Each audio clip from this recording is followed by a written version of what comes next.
can be, and I would argue maybe even should be more strategy behind PCing something than even trying to invest in something. If I were to ever start to truly PC something, you would be on the short list of people that I would want to come to and say, okay, I had the feeling. I caught the bug. What do you think? What do you think of my idea to PC? Because as you know, I like to be strategic about things. There is a story that comes to mind that I would love to share with you that may be some additional perspective behind why I don't PC. Ridiculous, Fondling Cardboard.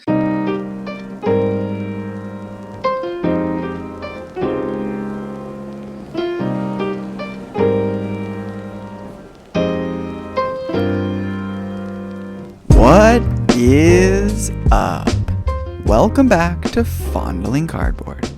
I'm your host, Mike Lakusta, aka the Golf Card Collector. Today on the program, we've got Paul Hickey, friend of the show, explaining why he doesn't have a PC, and spoiler alert, it has something to do with his childhood friendship with Barry Sanders. But before we get to that, I gotta quickly address some stuff from the PGA, because, man, that was a crazy week. So, first of all, obviously, Xander, Mr. Second Place, finally broke out. He was known for coming in strong, like absolute phenomenal golf, but just not being able to pull through at the end. And finally, he's got a major. He's in the major winners circle. So congrats to Xander. Of course, he doesn't have very many cards to collect other than the Sports Illustrated for Kids rookie card. So if you want Xander, go buy a children's magazine. But the crazy part of the event was really about Scotty. Obviously, Scotty went into the event as the favorite again, and he went into it winning, 3 or 4 of his last 5 events, like just an absurd record, and played pretty well. I think 4 under par in his opening round. Second round, Scotty gets arrested. It was just some silly traffic thing. He was trying to drive around. He didn't even approach an accident scene. He was trying to kind of turn into the PGA, and there's just all this traffic because of an accident up ahead. And there's actually video footage now that was, I don't think it was leaked. I think it was actually provided by the police department, and it shows the encounter and how the police really were aggressive with Scotty. He literally went to jail, had to wear the orange jumpsuit, get a mug shot, and he ended up doing his pre-round stretches in a jail cell. And he went ahead and shot a 5 under par that day, so that's absolutely absurd. And then the following day, he didn't have his caddy. His caddy had made arrangements to go to his daughter's wedding or something like that. So for round 3 of the PGA Championship, he had a fill-in caddy. Between all that and becoming a new father, Scotty Scheffler had only been a father for a week before the PGA, and we all know those fathers out there and mothers, that comes with fog brain. It's hard to concentrate. I can't imagine being a professional athlete when that's all going on. And some people can compartmentalize, but I think Scotty's the kind of guy who's pretty hands-on with his family. So between all that, Scotty did fizzle out towards the end of the event, but still played great golf, and I think he's going to bounce back right away. Although I did read that the charges were not dropped yet. It sounds like the police department explicitly said that they will not be dropping charges, so yikes. He was facing 4 charges, including a criminal charge for some kind of aggression towards a police officer. Anyways, it's just ridiculous. Scotty's the nicest dude around, and I don't think the PGA is going back to Valhalla or that part of Florida anytime soon. As for the PGA Golf Card Pool, in collaboration with the Golf Cards and Memorabilia Facebook group, I had a blast hosting the second Golf Card Pool. Obviously, the first was the Masters, and I look forward to getting these prizes out to you all soon. Big thanks to James Peacock for helping with some of the consolation prizes. And quickly, just to go over the prizes that we gave away. First place in the pool got the 1927 Churchman Bobby Jones PSA 2, and that was Steve Runyon. Congratulations, Steve. Actually, you're going to come up a little bit later here in the podcast. Second place was the 2011 Upper Deck Goodwin Champions Tiger Woods Memorabilia card. Congrats, Gabe Jones, for winning that card. Third place was actually a tie, and it's funny because I had picked 2 cards for third place, and when I announced the beginning of the pool, I said third place gets to choose between these 2 cards, and I guess it's just total serendipity that there was a tie for third. So I've just decided to give both of the cards away, one to each of those people that came in third, and it is what it is. So Brian Overheit won the Will Zalatoris Ocean Rookie serial number of 75 in a PSA 10, and Dane won the PSA 10 Daniel Berger rookie autograph. And of course, 5th place all the way through, I think there was 19 people in the pool this time around, got lots of different consolation prizes. In terms of draw prizes, we did random draws. Actually, it was with duck races on YouTube rather than just pulling names out of a hat. But we gave away lots of cards. I'm not going to name names, but we gave away Paige Baranek, Goodwin Lenticular card, complete set of 2001 Upper Deck Golf, including Tiger Woods #1 rookie card, Lexi Thompson color wheel, Nick Faldo limited swatch autograph, serial number of 100, Bryson DeChambeau XRC rookie card, and a Tony Finau retro PMG. That's the Precious Metal Gems. Congratulations to all you guys that are winning those draw prizes. Do plan on running the pool again for the US Open, so if you're interested, check out the Golf Cards and Memorabilia Facebook group and my Instagram, which is at The Golf Card Collector, where I will be posting my story to announce the contest in a few weeks. All right, so with all that said, the best part of this whole pool was this amazing dude named Steve Runyon, and he ended up winning the whole pool, which is a coincidence. But actually, after the, I think, first or second round, we're just chatting over Messenger, and Steve is an amazing dude. He reached out to me, complimented the way I run my major pools, and he offered to donate some incredible prizes for the next pool, the US Open. So seriously, guys, the chat that I had with Steve was as genuine as it gets in the hobby, and he's just a generous dude who wants more happiness in the hobby. So even though the US Open is a month away, he just asked for one shout out on the podcast in return, but I've decided his hobby shop, Collective Sports and TCG, deserves all the love. So I'm giving you a shout out, Steve. I'll probably keep running it back until after the US Open. So again, that's Steve Runyon at Sports, Collective, and TCG. It's a family-run business. He runs it with his wife and kids. So swing by the store if you happen to be anywhere near Derry, New Hampshire. And online, you can check out the store. I believe he sells online at collectivesportstcg.com. Thanks again, Steve. Finally, time to get the conversation with Paul Hickey. Hope you enjoy it. I always enjoy talking with Paul because we have such different perspectives on the hobby and many things that honestly, I feel like he and I can just keep learning from each other. So here we go. What is up, Paul? How you doing, man? Great, Mike. It's always good to talk to you, man. Good to be here. It is. And after our last conversation, I mean, we got into some deep subjects. I really enjoyed that conversation. Did we leave anything left unsaid last episode? I don't know if I've ever felt any better about a conversation with anyone. I felt so good after that conversation, so fulfilled, and understanding your point of view and having a chance to have you give me the platform to get my point of view out felt great, man. I don't think so. I don't typically do this, but I sent the link to the show to like my in-laws, my uncles, my parents. I thought it was something that honestly people outside the hobby would relate to. And I got some good feedback from them as well. Amazing. Obviously, we're still friends. Obviously, there's more to come because we're talking again. But do you think that might have been the conclusion of this whole investor versus collector debate series? I think it is the end. I actually think it's kind of a case study. Not to put ourselves up on a pedestal like that, but I'm pretty proud of it. It's something that I would hope that other peers of ours would relate to. Yeah, Mhm. I'm ready to put it to bed. However, there's always going to be stuff that comes up. There's always going to be relevant topics, whether it has to do with something very specific to our hobby, like cleaning cards or grading cards or buying into breaks or buying singles or whatever it is. There's always going to be things that happen that a collector has a different take on than an investor. So I think maybe we don't put it to bed, but we just bring it to a different phase and we just keep the door open for, hey, let's talk about when those things happen. Let's keep the door open for, hey, what's the collector point of view on this? What's the investor point of view on this? Maybe there's Hmm. crossover, maybe there's not. I think we can keep learning from each other. The reason that I think we had such an engaging conversation is that we're just everyday average guys who have totally different perspectives.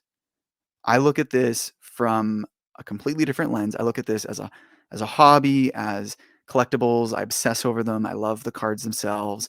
I've got a history of obsessing over cards, collecting them, stockpiling them, hoarding them, all the things that you can certainly say uh, that maybe you don't suffer from some of those struggles, because it's not always easy being a collector.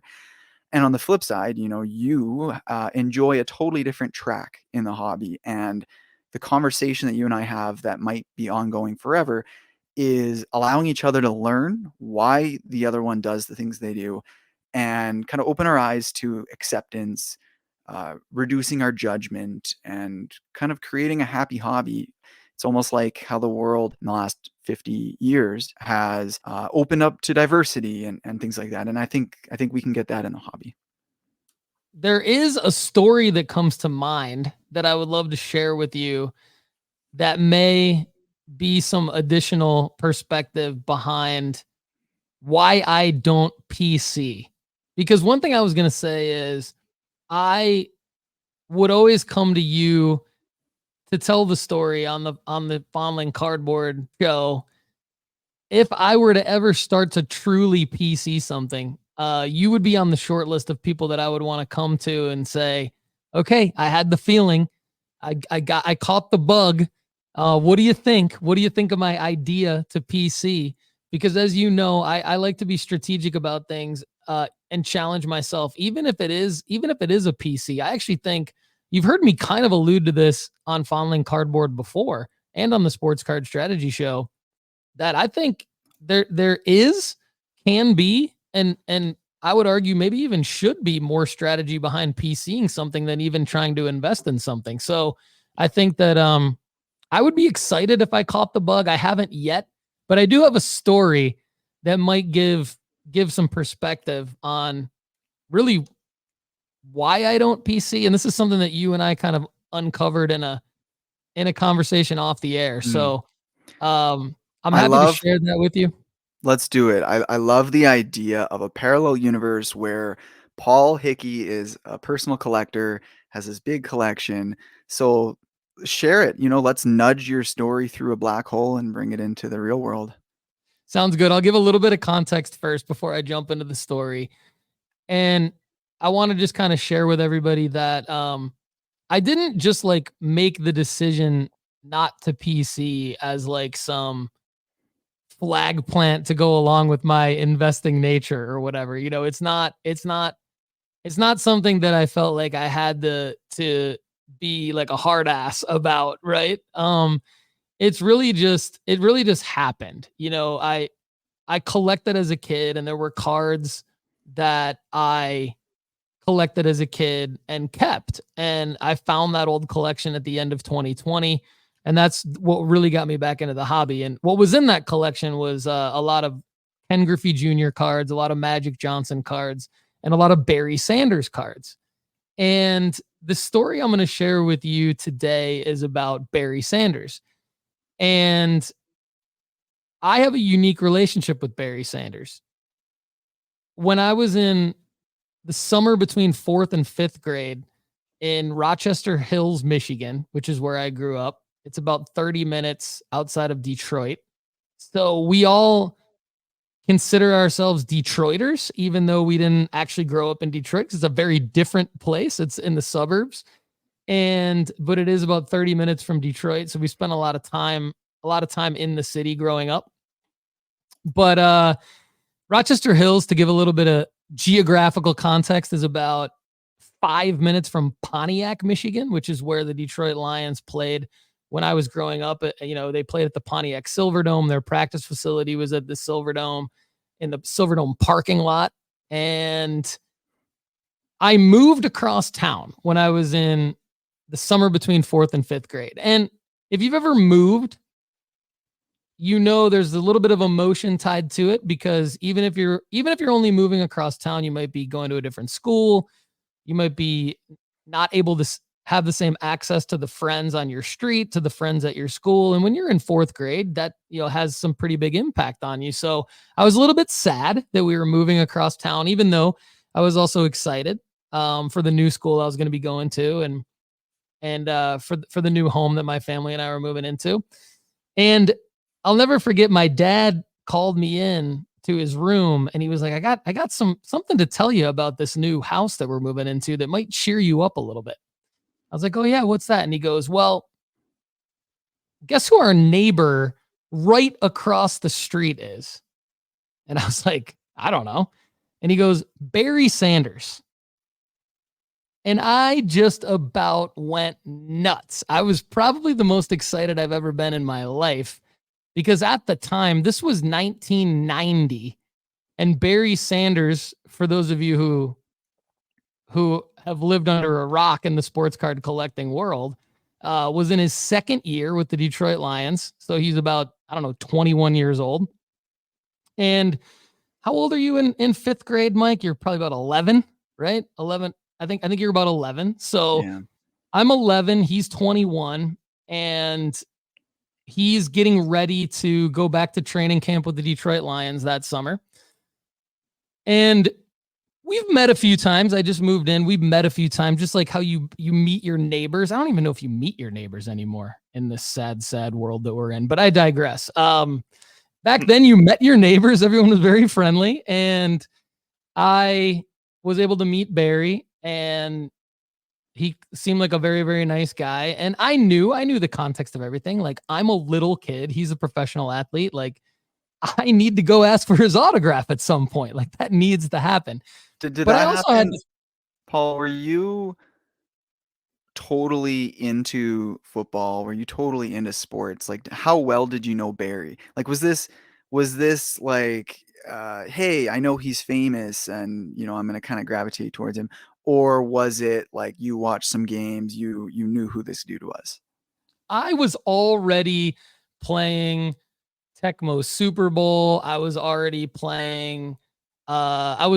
buying every single Pro Set card pack box that you could buy at retail, at hobby shops back then. I was obsessed. I've been obsessed with sports since I was like 4.5 years old. And Barry Sanders was like my number one favorite athlete at the time, like far and away my number one favorite athlete at the time. So I'm really glad you asked the question, because I did not give that context, and that's very important.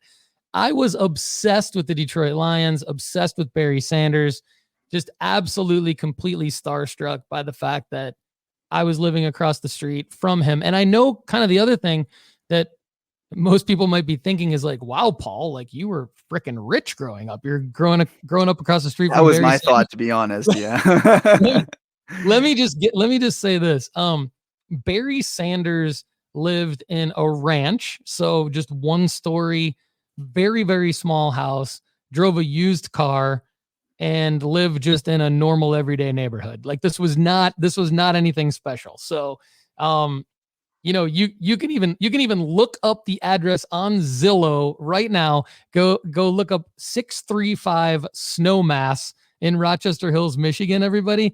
That was my house. And you can see, I believe 633 across the street, or no, it would have been 632 or 630, whatever the house across the street was. You can see, just not that special of a house, the ranch across the street.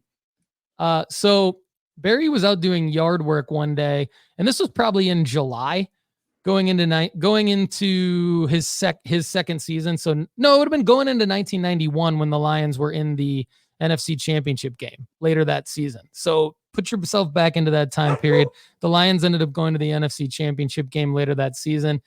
I had sort of met Barry. I had just moved in. He had been there for a couple of years. Obviously, he's going into his third season with the Lions. I'm a huge super fan of his. I'm a super collector of his, if that existed back then. So I had all the cards and everything, and they were really only Pro Set and Tops back then. So I I had a Pro Set card in my hand. In fact, from the 1990 set that I wanted to go have him sign. And my dad was like, okay, you have like an hour before we go to like Kmart or something. We got to go grocery shopping at Kmart. I'm like, all right, that's cool. So I'm outside and I get up the nerve to go talk to Barry. Wasn't the first time I talked to him, but it was probably literally the third or fourth. And so I went over there and he was doing yard work, just normal dude out in his yard doing yard work. And uh after a little chit chat, I asked for his autograph. You know, will you sign this football card? And he looked at me and he goes, Paul, I'm just a normal guy. You don't want my autograph. Like that. That's nothing. Like we're just friends. We're gonna be friends. We're friends. Like friends don't sign each other's autograph. Like that's stupid. I'm just a normal guy. Like you don't want it. And I was like, huh, oh, okay. Like you're joking, right? Like I know who you are. Like I know who you are. And he was trying to play it off like he's not who he is. He's not the number one running back in the NFL, you know, didn't win rookie of the year, didn't win the Heisman Trophy, like none of this stuff, right? I'm like, okay. So I'm hanging out with him. I'm just like hanging, and he's more than happy to sit there and hang out with me in his front yard. And he's like, offer me a little, you know, refreshment. So we're hanging out there. We're just talking. And my dad's like, hey, we got to go to Kmart. Like it's been an hour. And I had probably asked him 3 or 4 times in the conversation because I'm a little kid. I'm like, so you're not going to sign the card, you know? You know, I gotta jump in. Like the fact that he's doing yard work means he really is that humble person. Like he's not just trying to blow you off and he's just tired of signing. Like it to me, this story is showing that Barry was really just down to earth and didn't like that aspect of fame and fandom. Yeah, and he's still like that to this day, which I'll tell you guys a little bit more about at the end of the story. And he's really amazing, and he's someone that has really given me a lot of perspective, like on my own life and in my own career. And I think that's why this story resonates so much with me from a card collecting standpoint. And I'll try to bring it all home with like how it makes sense as to why I don't PC.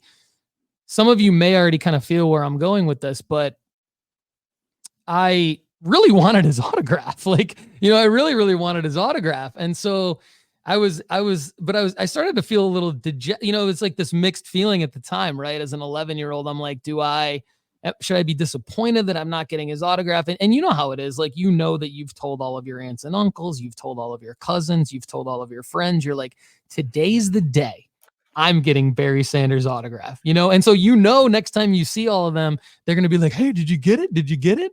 And they're all excited for me that I live across the street from him and all this stuff. So I'm starting to feel a little disappointed. Like, am I going to let them down? I'm not going to get it. You know, this sucks. But it's also cool because, to your point, Mike, like what a great guy and like all this stuff, you know? And so I all of a sudden get an idea right as my dad is like, hey, we got to go. It was like time's running out, the clock's running out, and I need to throw this Hail Mary pass. And I get an idea. And so if any of you played youth sports, you may remember that as a money-making scheme in hindsight, but it was fun back in the day.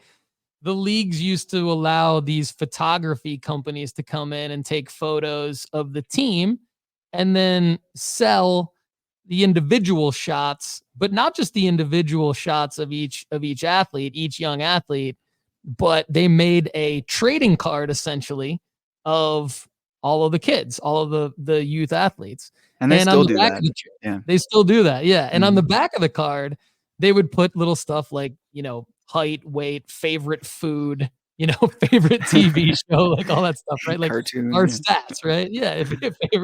Favorite Saturday morning cartoon, all that stuff. So, you know, and again, this is 1991. So it was like on a dot matrix printer, right? And it was just like this Bush League sticker with this faded printer on the back of just a photo of me that said like all-star on the front, right? And I've got my little buck teeth as a little fit, like incoming fifth grader on my coach pitch baseball team.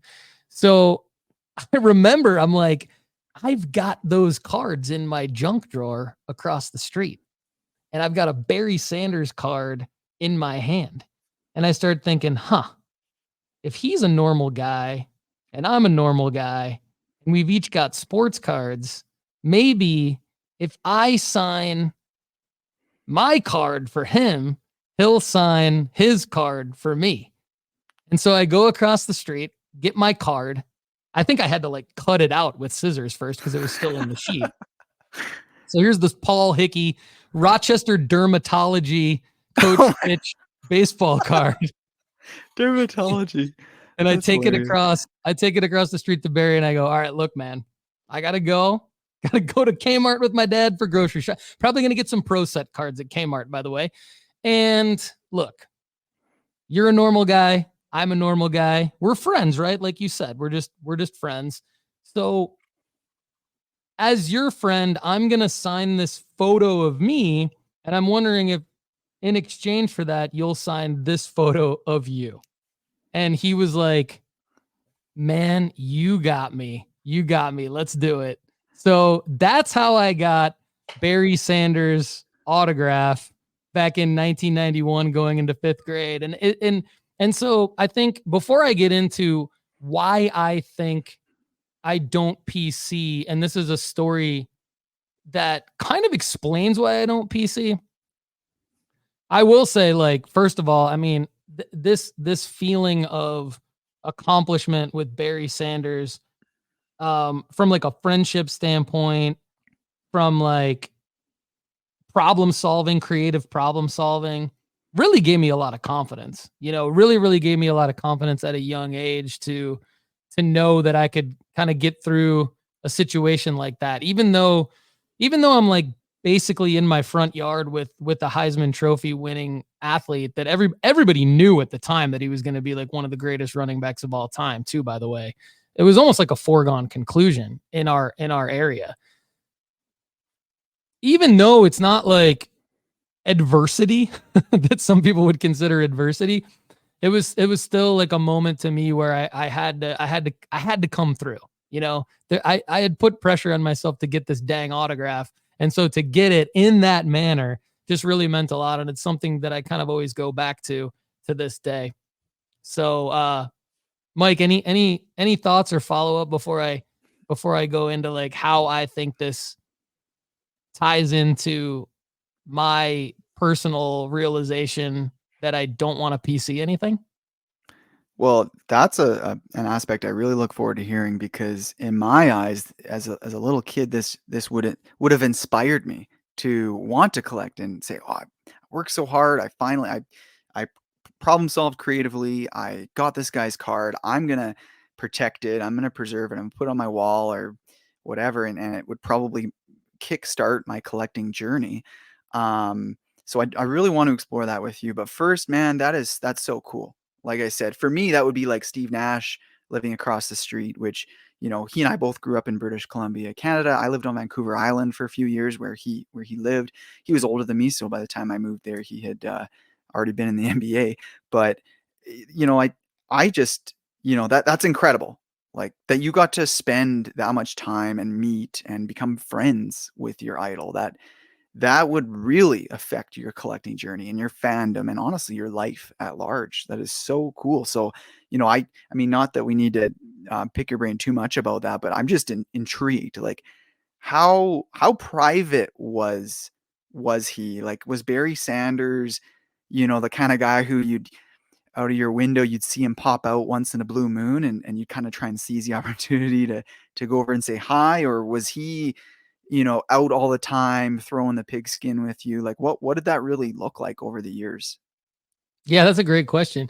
He was out all the time throwing the pigskin with me, and I probably played more driveway basketball with Barry Sanders than anybody else. I mean, I played a ton of driveway basketball in general because I'm a gym rat, and basketball has always been my favorite sport It was my first sport and still is my favorite sport to this day, although golf is like a really, really, really close second. They're like 1A and 1B. But you know, hours and hours and hours of driveway basketball with Barry, more basketball than football, but yeah, we still played football in the backyard. You know, I was probably his go-to person on the street, just to like not have to worry about all of the other stresses in his life. And then there were other friends that I had too on the street, and we all still keep in touch to this day. So we're obviously like about 10 years younger than Barry. But I mean, I talked to him on the phone like a few months ago. Um, he would come to my little league baseball games. He came to one of my varsity basketball games, and I used to hang out at his house with his nephew, who's my age. When he left the NFL and went to London, like the eve of training camp. And it's all very well documented on Bye Bye Barry. Watching Bye Bye Barry, by the way, was almost like watching a little bit of my own uh youth experience, because not only did I know Barry Sanders, but I knew all the Detroit media members very well that were interviewed in that documentary. But I'll talk about that real quick in a second. But just to kind of bring the point home, like Barry he is still super private. He is, but Mike, he wanted to just be a normal person. So he wanted to just be a normal neighbor. So he was out in the neighborhood all the time, had a relationship with all the neighbors, all the families, and still to this day, like ask me about my parents, right? And my parents almost consider Barry like, you know, like to my parents who are in their 60s, they're like 10 or 15 years older than Barry, maybe 20 or so years older than Barry. Like they consider him kind of like like their nephew that moved into the neighborhood, you know what I mean? So he's just like a family member in our eyes. Because he was this mix of like wanting privacy, but also he more wanted privacy from the spotlight.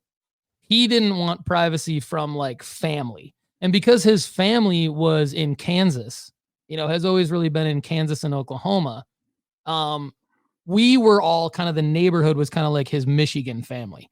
And so, of course, he had other people that he was close to, of course, that are closer to the Lions. But for the most part, that was Barry, and that still is him today. I mean, he still lives in Michigan. He obviously has multiple homes, right? So he's flying all over the place, and then he has his own family, right? Like he has his sons, but I mean, I remember BJ Barry Jr. And so it's very cool. Now, just real quick, like I will say, I'm gonna bring it to collecting because I'm glad you asked that, because I wanted to say all that first. Before you get to collecting, I just want to Yeah, hit a couple more things because I probably should ask this at the very beginning. But as someone who isn't as into football and was younger than you were at the time, right? So I was born in '92, so I'm only 32 years old.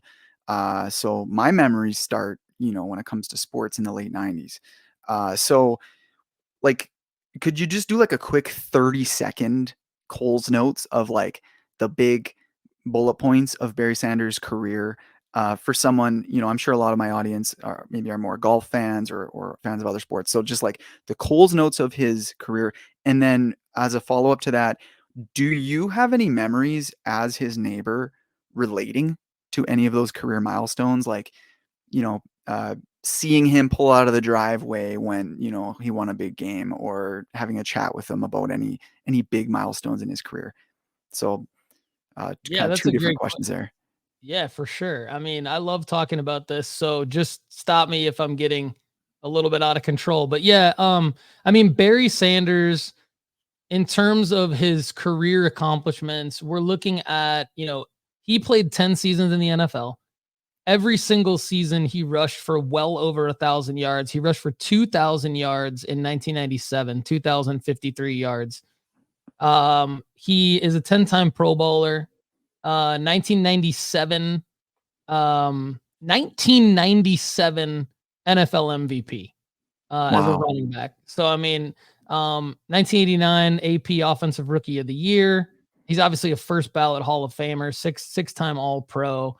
Barry, just to really drive it home, though, I mean, Barry was on pace to be the NFL's all-time leading rusher. Had he played like one more season, 1.5 more seasons, he would have broken Walter Payton's record. It was Walter Payton's record at the time. It took Emmitt Smith several more years and into kind of some junk years with the Arizona Cardinals to eventually break Walter Payton's record. But I mean, Barry was there, and so Barry decided at the time it didn't make sense to anyone going into 1999. So I graduated high school in 1999. So Barry retired. Barry's last season was my senior year in high school. And so coming out of high school, and went to Michigan State. So I was getting ready to go to Michigan State, and his nephew, Adrian, is my age. So Adrian was getting ready to go play football in college as a wide receiver. And Adrian spent that entire summer at Barry's house. So Adrian and I were hanging out all summer together. And I was over at Barry's house a lot that summer with Adrian, hanging out with Barry.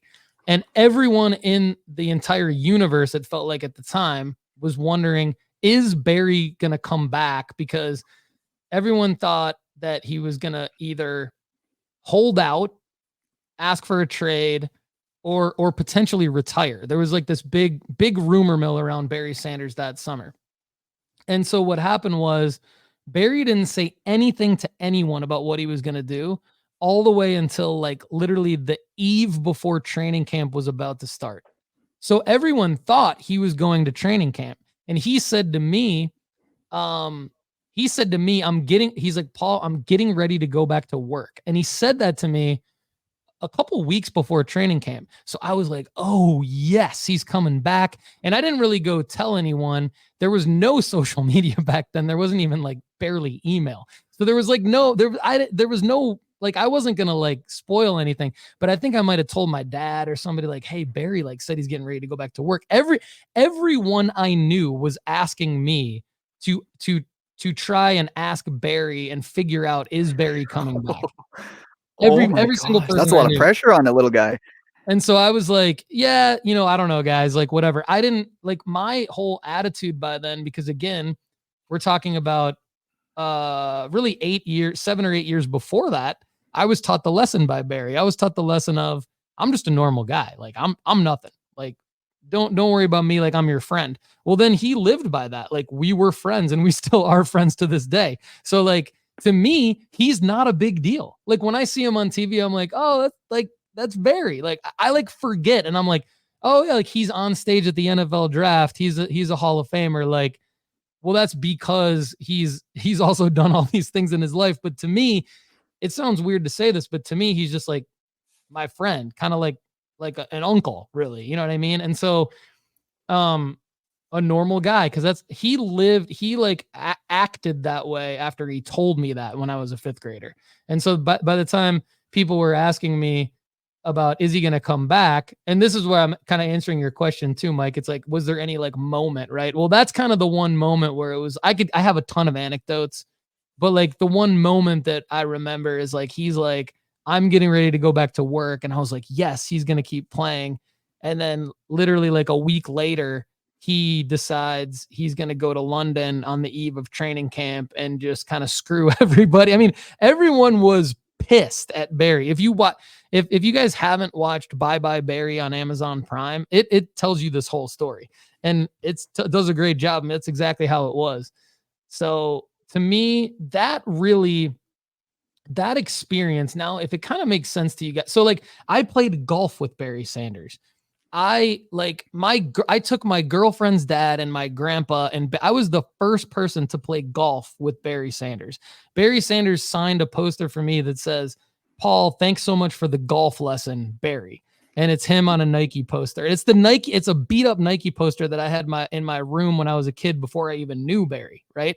So now when you're me and you're coming back into the hobby and you find your old Barry Sanders card collection, and you find your old Ken Griffey Jr. card collection, and it's all beat up, and it's cool, it's nostalgia, it's awesome. But now you're looking at like the opportunity to say collect Barry Sanders, right? You're looking at the opportunity to buy a 1989 score PSA DNA certified auto PSA 10 card grade grail, like a grail type Barry Sanders card, for example. Now, I don't want to come across cocky in any way here, but because I do relate to the person who doesn't have that experience with Barry Sanders. Like I'm like maybe one of the only, I'm like maybe one of 3 or 4 people, like me and 2 other people that I grew up with on my street, that have that experience with Barry Sanders. Every other collector potentially that could be watching or listening to this has no chance of having that experience with Barry Sanders, but they might love Barry way more than I do. And who am I to say that they can't go PC Barry Sanders? That is, I love that. Barry Sanders loves that. Everybody loves it. That's great. For me to go buy a Barry Sanders card doesn't mean anything. I already have the experience of all of that for myself. And I've rarely told this story to anyone. Like this is actually a story that like my wife likes about me. And so occasionally if we're at a dinner with like someone and it's appropriate, she'll be like, "Oh, tell them that story about when you first got Barry's autograph." And then everyone's like, "Oh, that's a cool story." That's the only time I ever tell that story. And so I feel like for me to PC something, what I realized is that because I started a PC, and then as I was PCing it, I was kind of like, this doesn't mean anything to me. Why does it not mean anything to me? Why do other people's PC mean something to them? And I would listen to the stories. I would listen to the Iowa Daves, to the Mike Lakustas, to the Jeremy Lees of the world, the content creators that I really, really respect, that have great PCs, that like have great reasons behind their PC. And I would be like, why don't I have that? And then I kind of unpacked it to myself, and I was like, well, I think that I just have a different experience with professional athletes. I have an experience that after the whole Barry Sanders thing, I went and worked for the Detroit Pistons for 7 years. And so I worked with Chauncey Billups, Richard Hamilton, Rasheed Wallace. I worked with Bill Laimbeer. I worked with Rick Mahorn. I knew those guys. I spent every single day with those guys for 7 years. Well, not Rasheed and, those guys weren't there for 7 years, but Jerry Stackhouse, right? I mean, all these guys. And so even the women, I mean, I worked hand in hand with Olympians, gold medal winners for the USA, Swin Cash, Ruth Riley, Deanna Nolan. So for me, like I treasure those experiences. Like those are what you can never take those away from me. And as a sports fan who then worked in professional sports, that was a switch for me. You can't be a fan and work in professional sports. You have to be a professional at that point. And so that was a switch in my brain after being a sports fan. Now getting back into the hobby has been like a fan again. Like I'm a fan again. Like I've never been more of a fan. I feel like a little kid, kind of in the same way that people will post content on Instagram in the hobby about like, this is how this makes me feel. And it's like the meme of like, it's the 40-year-old dude who like turns into the 11-year-old and is ripping a box. Like I feel that way, but to like keep the person's card to me feels like after working with all these people and knowing these people personally, I don't want to ruin anything for anyone, because the reality is like all of these people that I named and all of their peers, they all treasure us as the collectors. And they know what it means for all of us to collect them. So I don't think I'm going to ruin anything by saying this. I've just been on the other side of it. Like I just see like the piece of cardboard, the piece of shiny cardboard to them with their autograph on it means absolutely zero to them. So I just kind of feel like if I'm going to go buy someone's thing and keep it forever, part of the reason why that doesn't fulfill me right now, it might change in the future, is I think because of like just this mix of all these different experiences that I've had, from the Barry Sanders personal experience as a friend to the like many professional experiences that I've had with all these other professional athletes and former professional athletes, where it's like very transactional. It's very transactional. Like Mm-hmm. I don't think Barry would sign anything for me today. I think the last thing he signed for me was in like 1999 or 2000, at the end of his playing career, but before he had business deals, where he only, all these athletes, they only sign through these business deals, through their agent, through their whatever, their representation. I think I had a conversation actually with Barry, maybe in like it would have been like 2006. I was running a fundraiser for the Pistons, and I was like, can you, because I was getting all the Pistons autographs, and like I was trying to raise money for charity through the Pistons Palace Foundation at the time, and I was running this fundraiser, and it was a bowling fundraiser with Rasheed Wallace, Chris Webber, a bunch of other Pistons at the time. And I was like, Barry, will you sign something for me for this, for charity? And he was like, you got to go through my representation. So it's just very transactional. And so I think I look at this thing that I could buy. And to me, I think that's why, part of the reason why I'm so transactional with it. Like we've unpacked, I'm transactional in the hobby. Like that's what drives me. And so I think that's like part of the reason why. Wow. That is, I'm so grateful that you're sharing all this, that I get the exclusive lowdown. For some reason, I just can't get off the topic because it's so engaging, so interesting. And it's because it's a world that I wasn't exposed to.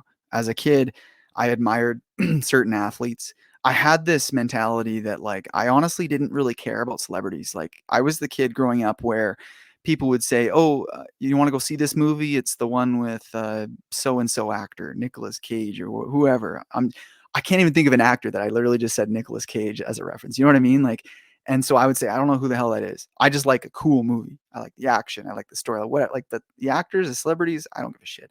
And I kind of had that same attitude with athletes, except for ones that like really stood out to me. Like Steve Nash is really the guy. And so that's why I PC him. I have that admiration for him. But I think the biggest difference is that you had that not only personal connection, but relationship. Like this dude was your friend and he was like a family member. And so for that and the lessons he taught you to influence your collecting, it really opens my eyes. Like now I get it. I get it why you don't value these little pieces of cardboard the same way that we do. However, I do see two different sides of the coin. One is that you can develop this perspective about the players. And so you've tempered your fandom. You've allowed yourself to not put these athletes on a pedestal and obsess over them. And I get that. But to be frank, there are some people who collect cards because that is what they do. But there's others, I would honestly say more than half of the hobby, who just love cardboard. Like it's not about the guy. And like I was just flipping through my stack of cards here to see if there's anybody who, I have this deep admiration. Like I really collect the card because of that athlete.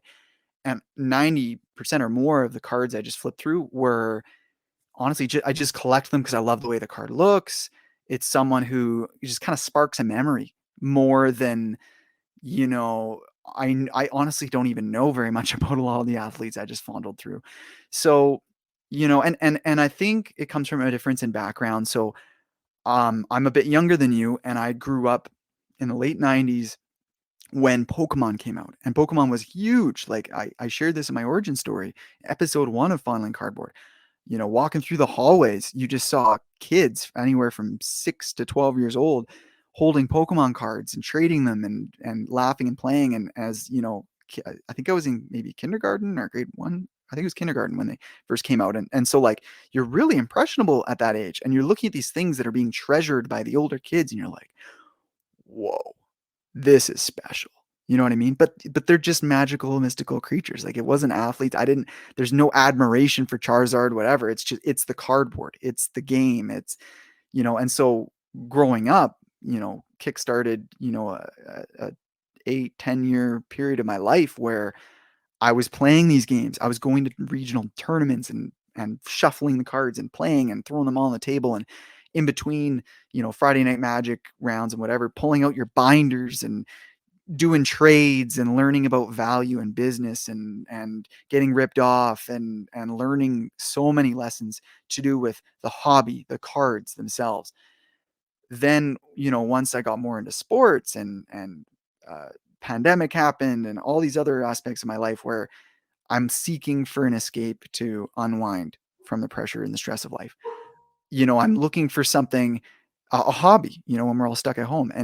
And I love sports. I love golf.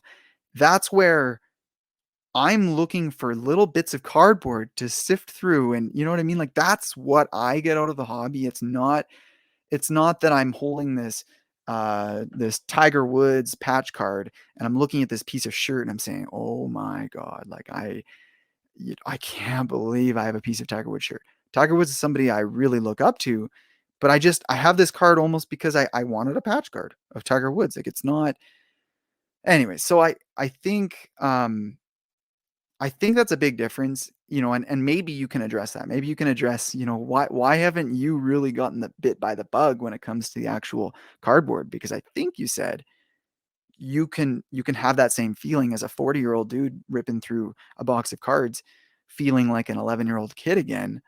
So if you do have that feeling, even though you don't have that desire to collect a particular player and have a player PC or whatever, or even a team PC, you've got that fulfillment through your experience working for the Pistons and whoever else.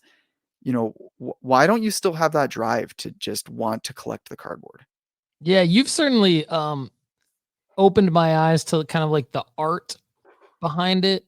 I think the art was one thing I was cognizant of when I first re-entered the hobby a few years ago, 3 or 4 years ago, and I've kind of forgotten that, and then you've reminded me of it very in a very, very nice way, throughout our conversations, and I think that's a big thing that I forget about, so I get that, and I do get the feeling a lot with the cardboard and the slabs, to be honest. Like, I think slabs are cool, I think the fact that we have multiple grading companies out there who can assess the condition of the card, it's highly debatable.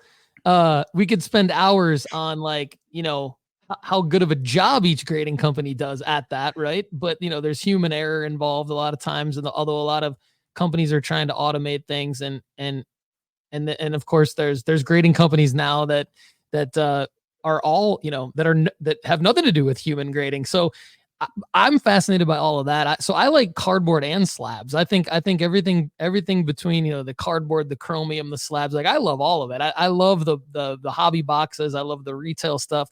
I love the hanger boxes and hanger packs. I get the feeling. I think really the only difference is that like how long do I keep the card? I think is the only difference. I feel and this is gonna sound like kind of geeky, but like I feel cool when I have cards on my desk, when I'm able to flip through the cards. Um, and I love that. I think like we kind of unpacked in the last time we talked. There's two things. I think number one, there's the minimalism piece that as an adult that's happened more recently in my like really in the last like 5 or 6 years. And the second piece is just how long I want to keep it for is different, I think, than like a true collector. I think obviously a true collector doesn't really think about how long they want to keep it for. It's like they want it, and maybe it's assumed that it's going to be theirs forever until they decide for whatever reason that they want to part with it. And then even then it's hard for them to part with it.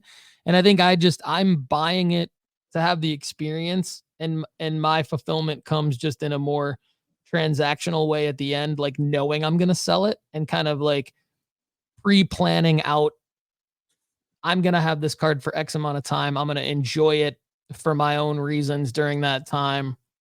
I'm going to feel all the feelings, but then I'm going to get rid of it. Hmm. So you do enjoy owning the card. You do admire the card. You like having it because I mean, maybe this is your way of really getting collectors on board, Paul. because we don't feel like people who are just focused on investing and flipping, we don't feel like they have an appreciation and a respect for the cardboard, for the cards that we obsess over.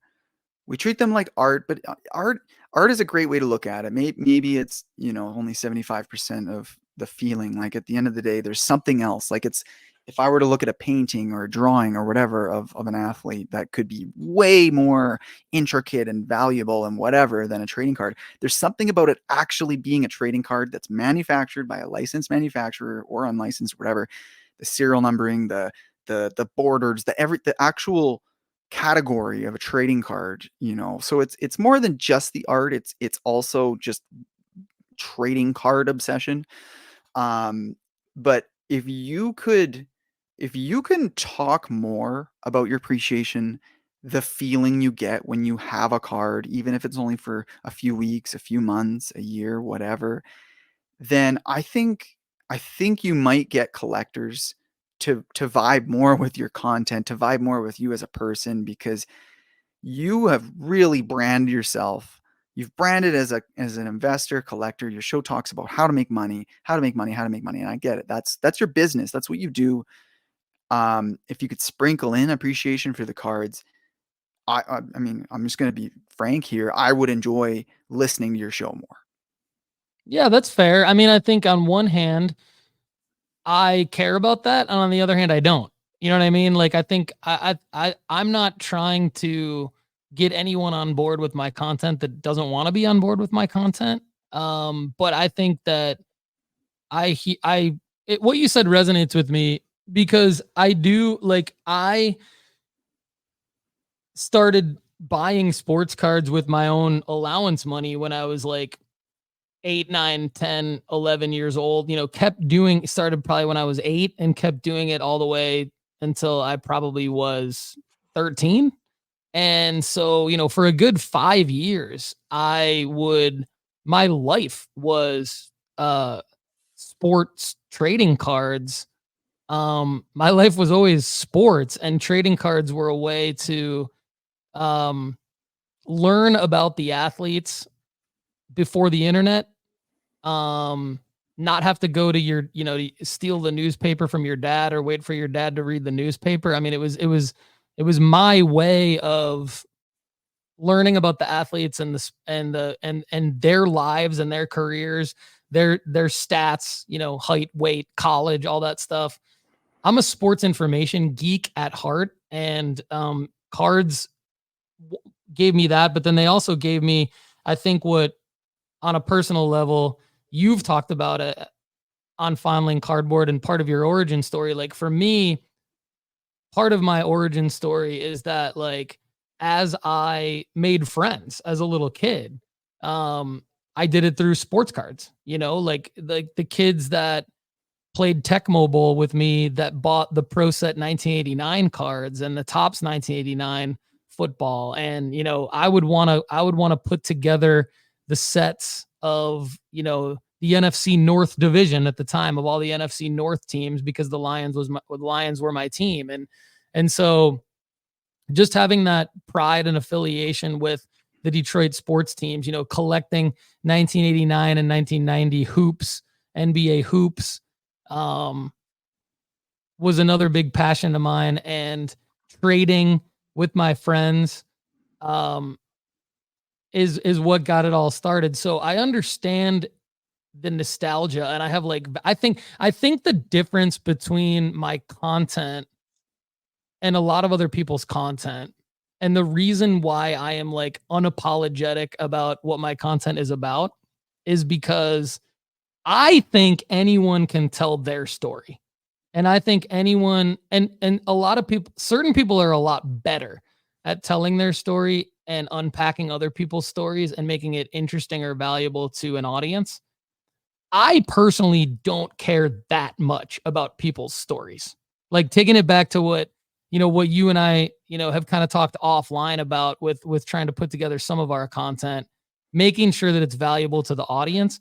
My perspective, my point of view on putting together content is, I better come real strong with value to my audience And so I have gone down this, like, I guess somewhat narrow path of like flipping and investing and not really talking about my appreciation for the cards, because if I were my listener, I wouldn't care about my appreciation for a card.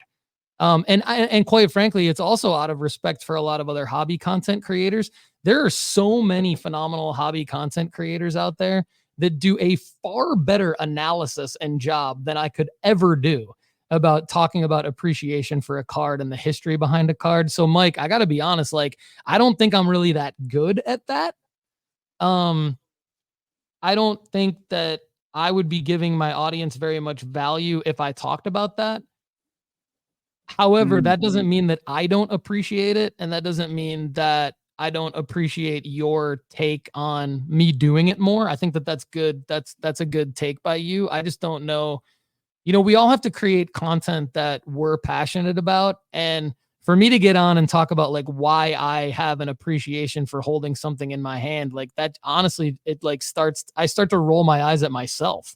I'm not trying to roll my eyes at other people. Other people are better than I am at doing that. But I think what I'm really good at is what I do. And so that's kind of why I stay in that lane. That yeah, I really respect that you're not buckling under the pressure. I'm asking you, talk more about your appreciation for the cars, blah blah blah, and the fact that you can unapologetically focus on your mission. Even if it's, I'm not your perfectly targeted demographic. I still listen to a lot of your show, and that's okay. Be unapologetic, be focused. Good for you, man. Especially since you're making a living at this. I'm just a hobbyist. I I might roll my eyes at an episode I've done in the past. I'll use the cosmic example. People still go check out the episode. Listen to it and give me the feedback. Let me know how you feel about it. And I think the only reason I would roll my eyes at it is maybe just spending too much time, obsessing over the shininess and the thoughts that are provoked when I'm looking at the card. Like, maybe there are some cringeworthy moments, but I don't regret producing content like that because it's true to who I am. I am a hobbyist. I am a collector. I have this feeling when I've got the stack of cards that I'm ripping something out of my soul to ship one of those cards off to somebody else and give up my ownership of the card. Whereas I know that you treat these things a little bit more like, if you can have it and appreciate it sitting on your desk and not have that gut wrenching feeling that you have to get rid of it, props to you, man, because we can't Yeah. own these cards forever. They're not going to get buried with us when we die. So at some point, we all have to get rid of cards. So if you can do it sooner than later, you don't have that same feeling. That's okay, man, because if at the end of the day, if this is the only time that you open your kimono and share, that you really do get that feeling, you do have that connection to the cardboard when it's sitting on your desk, that's enough for me. We can still be friends, and we could have been friends even if you didn't get that feeling. But I'm glad to hear you do, because it means to me that you're not just treating these things like stocks and money, even though that's all you talk about. The fact that you're not Yeah. this cold-blooded, soulless being who doesn't actually appreciate the card. I love to hear that. That's great, man. Um, I appreciate it. I think to your cosmic episode, like to me I actually loved that. And I think we kind of had a bit of a breakthrough too here, because like I don't think I could do a very good job at, like, if I tried to do an episode like that, I don't know what I'm talking about. Like I don't know, like I'm not good. I appreciate the card. I want it. I want it in my hand. But I think other people are better at articulating that to an audience so that it's interesting to the audience. So I think if mm, I were to try to do an episode on why love Anthony Edwards's 2020 Silver Prism PSA 10, like why I love that card, and I like don't want to sell it. Like I'm having, like I'm selling it. It's selling, but I also want to hold it. You know what I mean? Like because I like the card. Um, I'm not good at like telling a story why. Like you would listen to that episode and you'd be like, that's horrible. Like it'd be like a horrible 5-minute piece of content. But I think your cosmic episode was actually really good because again, like to me, it was valuable because it was natural enough to you that you could do a good job explaining why, and I had never thought of that before. So to me it was like I learned from it. I was like, "Oh." And so if you think about why people listen to us or appreciate us, I think it could be entertainment, it could be learning, it could be value, helping them do something, helping them make money happens to be mine. But yeah, good stuff, man. I think like once again, we've had a very successful conversation where people from two really polar opposite ends of the spectrum in the hobby have now understood each other very well and become very good friends, and I'm happy about it. You bet, man. I don't think it would be as cringeworthy as you think. If you did an episode about a card that you were passionate about, I think people connect with passion. They don't connect with a formulated enthusiasm. If you are truly inspired by something and you talk about it, I think it would be engaging. When I did that Cosmic episode, honestly, I felt vulnerable. I probably re-recorded parts of it over and over again because I'm like, man, am I, I'm putting myself out there and it's kind of a weird, like, it feels like a very nerdy thing to dig into.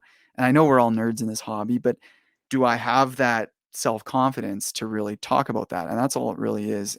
If you were to try something like that, I know you probably won't, but this is me again trying to nudge you in back into my end of the spectrum. I don't think it would be received the way you imagine. And the other thing I wanted to wrap up with is, do you still have your PC? Like, I'm sure people are listening thinking, you got this card signed by Barry. You had this poster, Barry Sanders, whatever, talking about thank you for the golf lesson. Like, do you still have this stuff from 30 plus years ago? I do. I have the thank you for the golf lesson poster, and I have a lot of other really cool stuff. So I do have that as part of as technically it's a PC. It's not You do have a PC, Paul. There we there it is. go. There it It's is, just Mike. you can't top this stuff that's in your PC. So if you can't get things that give you that same hit of dopamine, adrenaline rush, whatever it is, that's okay. You got a PC. I We're got a we're PC. we're breaking the news. We're breaking news. I have a PC. It also it's a very, very small one. Barry Sanders. There's a Magic Johnson piece in it. We can talk about that in a future episode. And I'm gonna take you up on this challenge. I think I like a challenge. I like creating content, and I love the hobby. I think my parting shot for today is like I never thought that I would meet so many great people. I'm excited to go to upcoming card shows. I'm excited to continue to create content and be part of different communities in the hobby and continue to meet people. Um, so much positivity, so much support, so many people that are just such great people that I never would have otherwise met. And so I not only love that, but I love a challenge. I respect you. I respect your ability to create content, and I know a little bit about your process in terms of like how you get to what you feel you're going to actually publish. And so I think I'm going to challenge myself to appreciate a card to the point where I could maybe tell the story about it, and we'll see where that goes. And you bet that Fondling Cardboard's going to get uh the exclusive, or at least the behind the scene, like the offline text message conversation, one-on-one conversation about what do you think about this before it gets published. Let's go. I honestly, I think people uh, would look at you as a lot more well-rounded hobbyist. This is a profession for you. You've gone all in your show, in your business of flipping cards, etc. So it's hard when that's all you're doing day in day out to have that focus on appreciation for the cards. But if you can do that, I think it would open your eyes. I think it might grow your audience. I know my listeners would really appreciate it. So I can't wait for that, Paul. Well, if your listeners would really appreciate it, then it's definitely going to happen. This is a challenge. It's going in the to-do list to just try to come up with a card that you appreciate Paul Hickey enough to start to unpack why? What is it about that? And what's the story you could tell, and to try to make it interesting? And we'll see where this goes. And I'm going to need people's help. I'm going to need your help. I'm going to need some other people's help that we know, and we'll see where this goes. I'm excited about it. Few years from now, you're going to be a collector. Let's do this. I can't wait to hold Paul to it and make him do a tribute episode to a card, an ode to Barry, or an ode to Magic Johnson, or who, honestly, it doesn't even have to be an athlete that you like. And that's one of the takeaways, is there's a difference between fandom and fawning over an athlete and cards themselves. When I began collecting sports cards and trading card games, I did not like celebrities. I didn't give two hoots about them. I didn't like athletes either. Well, there's a select few, but I just believed in myself, and I didn't fawn over others, but I loved cardboard. So I hope, Paul, that you kind of just ignore who the person is. Just pick a card you love. Treat it as artwork. Anyway, card of the week, I almost forgot before we finish off here, is the 2021 Leaf XRC Bryson DeChambeau rookie card. It's the card that we've given away in the pools, and I kind of chose this card because it really represents those PGA and Masters pools. I bought like 20 of this card and ended up, giving away a bunch of them. So that's what we got for today. Take care, everybody. See you next week.